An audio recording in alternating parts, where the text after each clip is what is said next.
walkers, right?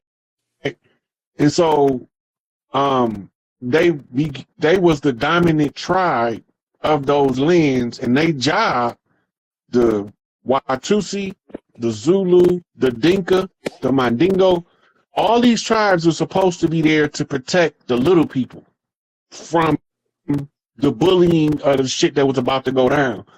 So the little people are the San, the Twa, the Pygmy, and some subsets of Bantu, right? So the language began to be broke up over there. The root language is what they call the Niger-Condorfian stock, the linguistics. So when you study the linguistics, it's telling you how the tribes is divided up by language. Then when you study genetics, you see how the tribes is protectorates of other tribes. So you got some tribes, they're supposed to be what we call farmer tribes, right? And they supposed to feed the warrior tribes. The warrior tribes are supposed to protect the farmer tribes.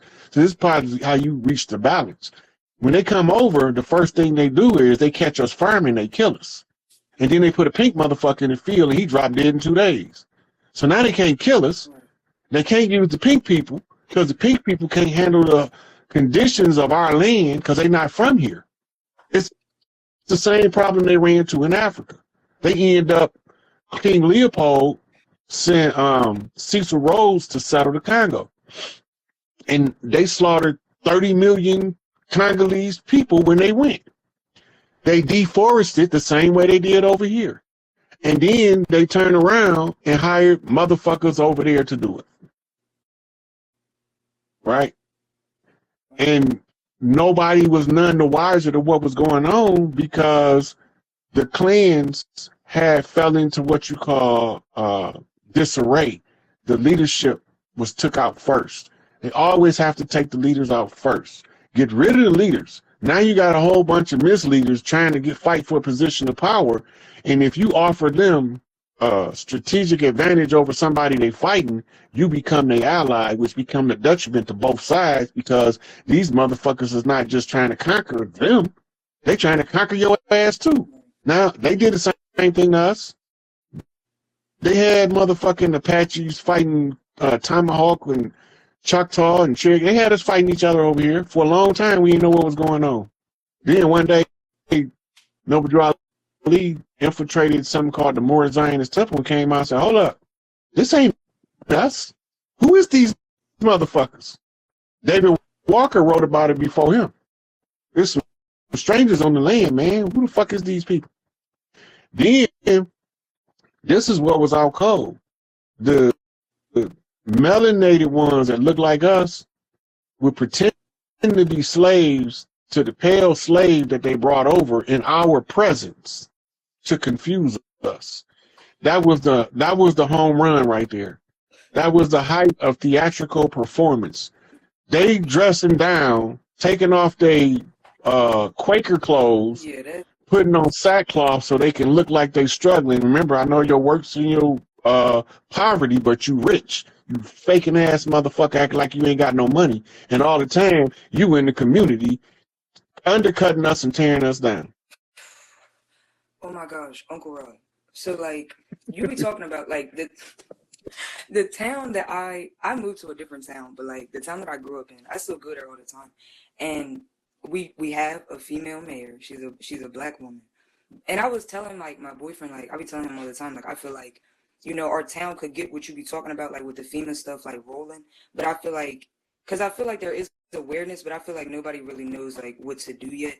And I feel like too, it is still a lot of like the dirty Moors, like, because my boyfriend, he worked like in our, like, we got like a public works like in our town. And it's like, yeah, like, okay, you know what that is. So like, he was a part of that. And he was like, you know, they would be like gossiping and shit like in there. So like, he was like, basically, he found out that our mayor is with a man or whatever, and he's a black man, but like he was saying like he kind of be like trying to undermine her or like put like stuff in her head to like basically make the wrong decisions for our town, because like he's also like I think like an attorney or some other like thing in the community. So like she trusts him, I guess, and like he was saying like he kind of be like leading her astray or trying to, and I was just like I don't know, like that was just so like I feel like that's so crazy because it really do be like anybody.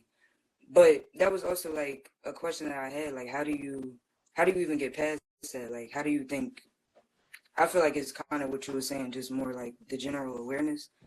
But I don't know. Yeah, I'd be so wondering, we like a we was using $5 Indians to put them on notice and serve eviction notices. Turnabout is fair play. The same motherfucker way they use pale faces to pretend that they ain't the ones behind this shit. We sent the same motherfuckers back to them to tell them to get off our shit. that's what they did Now, in the Georgia. most critical city to put on notice was Atlanta. That's because of the Trail of Tears and Andrew Jackson. Everything that came after that is on notice. Atlanta being put on notice, notice to agent is notice to principal. By putting Atlanta on notice, everybody that came across that Appalachian Mountains is already on notice. So you don't have to go every city. You got to get the key cities, right? In certain places, we've sent in $5 Indians to put people on notice because our people so traumatized from the Conjure War, we freeze under confronting these people now. We don't know what to do. Cancel the fucking contract. Abandon the fraud and cancel the contract. That's the only remedy in law. When the fraud is discovered, the only remedy is the abandonment defense. If you discover the fraud and you say, well, I'm going to wait 2 days, you've been in that fraud for 2 days actively participating, knowing full well you participating in the fraud. That make you the same guilty as the motherfucker committing the fraud because now you are what's called a party to the crime. But in the abandonment defense, hold up, this ain't right. I'm deuces. I ain't participating in that fuckery. And you leave. And they gone home with the fraud. They not going to stop the fraud because we walk away from it. They ain't going to stop the fraud until it's enough of us walk away from it that it doesn't work no more. And we pretty much there. We've been using $5 Indians the same way they used them when they came over here. We've been running them motherfuckers right up their ass. And now they don't know what to do because the same motherfuckers they used to oppress us is breaking us free because of the trauma we went through. We not psychologically equipped to stand up to the man. So don't worry about it. I'm psychologically equipped for that shit. I'll run up in that motherfucker and snatch him up off the bench from behind the counter at the police. I don't give a fuck. But my chief told me I'm brain banging and I don't have to like this shit. I'm just good at it. Right. You got anything else before I take another call, sweetie? I did have really one last thing, and it was kind of off of what I was talking about. It was really about the kids. I recently started like working. I don't have like any background with like kids at all, and low key like growing up like from like the relationship that I had like with my mom and my younger brothers for a while. I did not like children. Like I didn't want to have kids, nothing like that. But like in like the middle of high school, I don't know, something had just switched and like I just love children. Like, oh my gosh. I would like how you be coming about the kids, that's how I be coming about the kids. Like anybody's kids. I don't even care if I don't know you. Like, but I started working at this school recently, just like as a job, and that ringing in the ears that you be talking about, like I would get that at home sometimes, but it hadn't been happening for a while.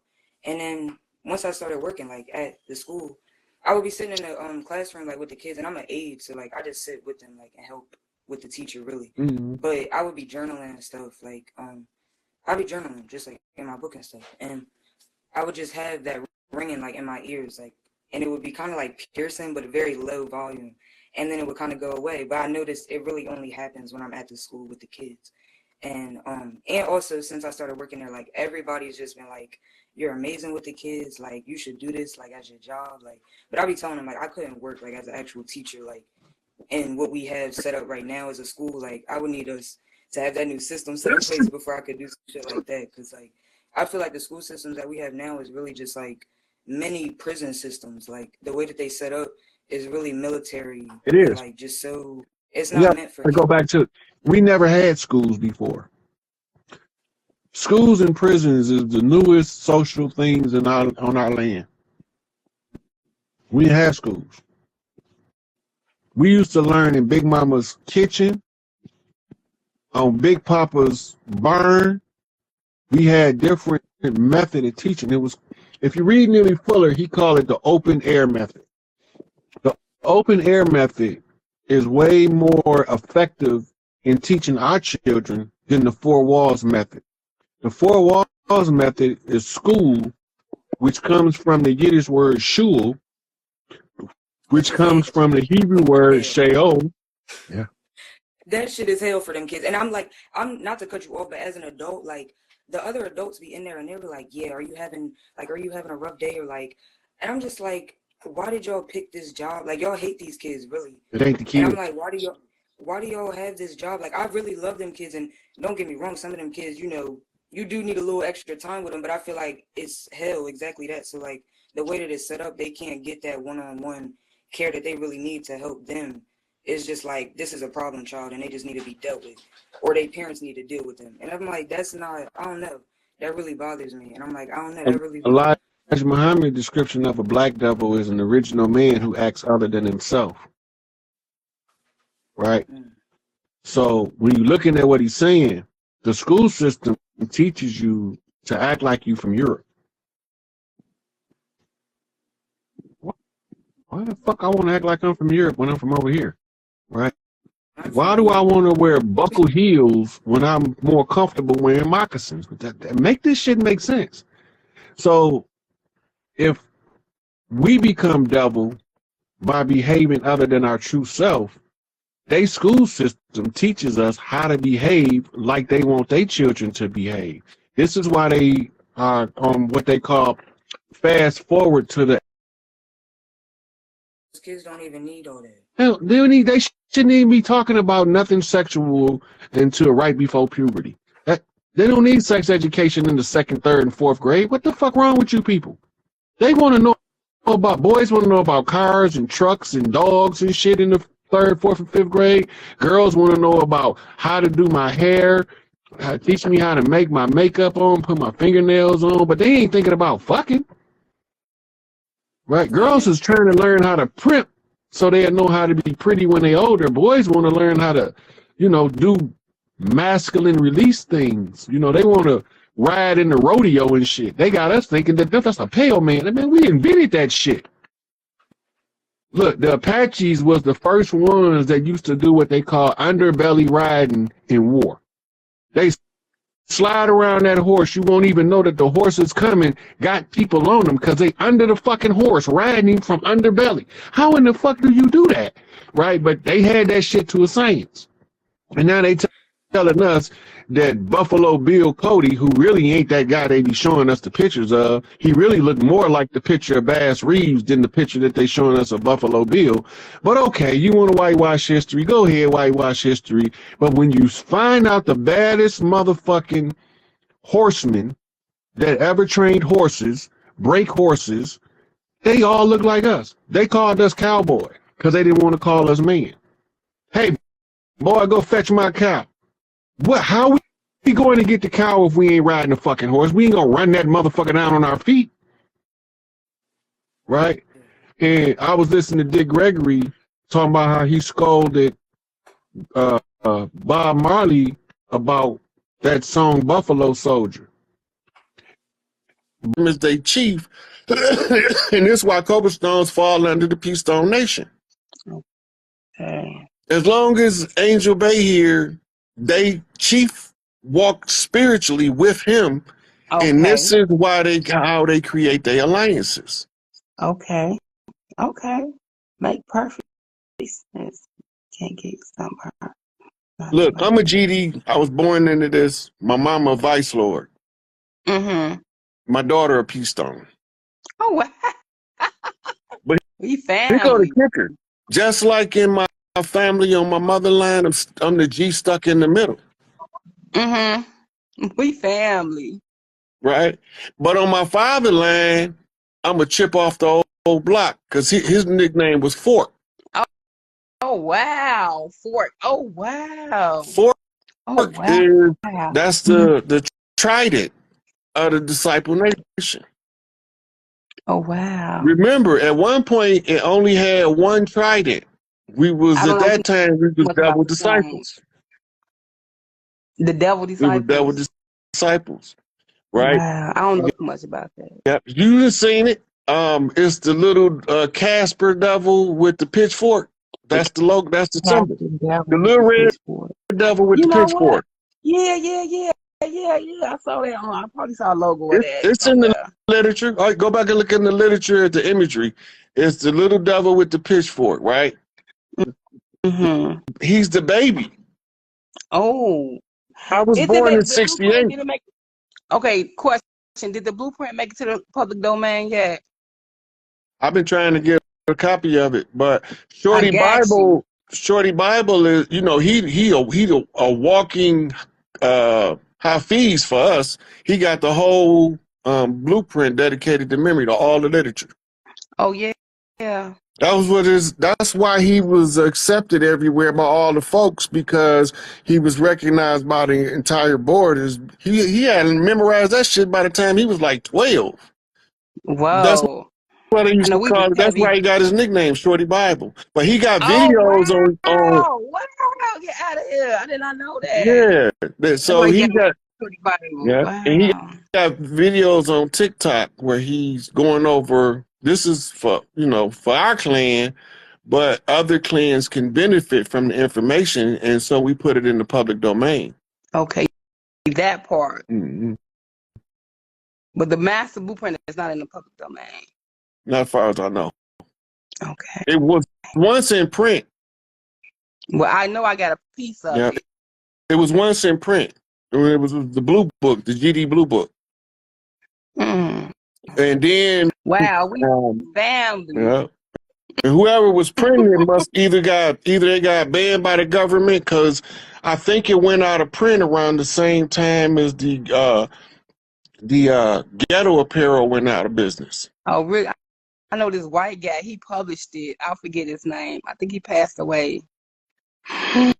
But it's a bad piece of work. I'll tell you that much. You don't know about the WGDs on the north side, do you? No, I don't. Them I'm a little girl from the South. the white gangster disciples. Wow. They Really? They got a member on the board. Wow. That's interesting. They ain't allowed to wear tattoos because they got to be able to pass off as a politician or a doctor or a lawyer. They're not allowed to wear tattoos. Really? They got to pass off as a professional? Yep. That was when we made alliances with them, or Larry and them made alliances with them when they leadership was getting arrested, and then he's like, well, the conversation went something like, what do we do, you know what I'm saying, with our youth if we want to make this alliance? And Larry said, tell them no tattoos, and they all got to go to school for something. And I remember that in my teenage. We had to go to school, no lying, no stealing. I remember all that stuff. Yeah. However, what is it? Something else I wanted to ask you? Why I got you? You know, you're a hard person to catch up with. Oh my God, brother Rod. Hey, this is my first time. You know how long I've been following you. I know somebody else want to get to you. This is dope. It's absolutely dope. Oh my God, there's something else. I know why I got you. It's gonna come in my head. See that happening. I was feeling in my soul If that too. happened, there's still the stage show anyway. It won't matter. But I don't see it even happening. I think because we so close to closing out everything in this. Oh, We in phase 4 of reconstitution of government, right? You know, in Tallahassee a couple weeks ago, I went down there for the coronation of the Empress. Tribally speaking, that's the equivalent of a constitutional convention in the appointment of the leadership, right? And the leadership you can only choose by blood and by right. So remember, in the U.S. Constitutional Convention, it was only 70 people there. Only 55 of them voted for the Constitution. So you don't need the whole of the country. You just need the right people from the right bloodline in the right place at the right time to tie it all together. Okay. And so when that happened, that was on the heels of putting everything out in the public domain. The reason why she knew who I was and I knew who she was before we met, because her receipts that they was giving her, every time I successfully done something in the redemption process of the tribes, the settlers got to give her the corresponding paperwork. That's the receipt, right? Wow. So this is how she knew who I was, and I knew I was able to verify who she was. So now, while she is showing me certain stuff or we had conversations, I can go back to 2018, 2019 to bring her a receipt that's dated before the conversation between me and her ever came up, because I could say, I already did that. She was like, show me. And now I got to show her in the public record. And the first thing she got to check is the date. And so it's stuff going on that we don't even know about. It's going on in everybody's face. It's just that they don't know what they're looking at. Okay. That disconnected from their bloodline and their family, and they that indoctrinated by social structure of the settlers, the colonizers. That their culture is being rolled out in front of them. And we following a very specific process called the redemption process that can only be used at the close of the age. This is the artificial conjure, so everything is artificial to give us a mirror image of what was real. So by following the process, they get the same way that they came in. It's the same way that they go out. They started with George, when they started with George Washington, and they ended with George Bush. The Obama, he wasn't even born here, so as soon as he was elected president, that ended everything. Their whole corporate structure is gone. But here go the problem. The people don't know. The people in the corporation doesn't know the rules that runs the corporation. So they can't even enforce their own rules on the fraud taking office. And this is why Trump was raising hell about the birth certificate, and people thought it was an attack on him because he was melanated. Trump was telling you the whole time, Barack Obama, he ain't from here. He's a clone. He's from a laboratory. Whoa, dang. Woo, ouch. They tell you know how the story. Look, his laboratory creation story is called The Demon Seed. Dang. His birth story is Rosemary's Baby. Oh, please. His childhood. Do you know how bad that hurt? Look, his childhood and family upbringing was given to us as the Omen 1, 2, and 3. Whoa. Do you know how bad that hurt? It's happening right in front of our face. We don't know what the heck is going on. Look, when I was telling people this back when he was running for office, I was like, y'all voting for the devil himself. Dang. If y'all want to know who the Antichrist was that need to be deposed, that's going to trigger the people to stand up for themselves, and one of the ones with the blood in the right going to say that nigga don't belong here, and it was him. This boy, I argued this boy up and down. He kept telling me that. I was so blunt. I was like, boy, you crazy. Get up on my face. He was saying he the Antichrist. I was like, boy, get out of here. People were saying that. Look, his track record verifies who he is. All it is the CIA, the Mossad, the KGB, MI5, MI6, and all of the secret societies are working. They all working together to weave reality out of the book called the Bible in order for us to know how to bring it to an end. So the ones of us that's watching them play this game, we not born veiled. That means that we born with a certain way to see the world that other people not. Yes, we are so yes. When we see them playing their game, we recognize the game that they playing. But as an adolescent and a child, you're not mature enough to explain to the other people about how the game is played and who the players are. And this is what make us, people like me, stay away from all of the Washington, D.C. shit. Naysayers. No, not the Mm-hmm. naysayers. You need naysayers. Because if you don't have Absolutely right. naysayers, there is no counterbalance to the truth. Got you on that. Got you on. It needs to be a balance. It needs Yeah. to be a counterattack. Right. Got So you. if you Got you. telling the truth, one thing about it, the worst thing that you could tell somebody is the truth, because that offends more than a lie. A lie is They gotta have a debate. Gotta have a debate.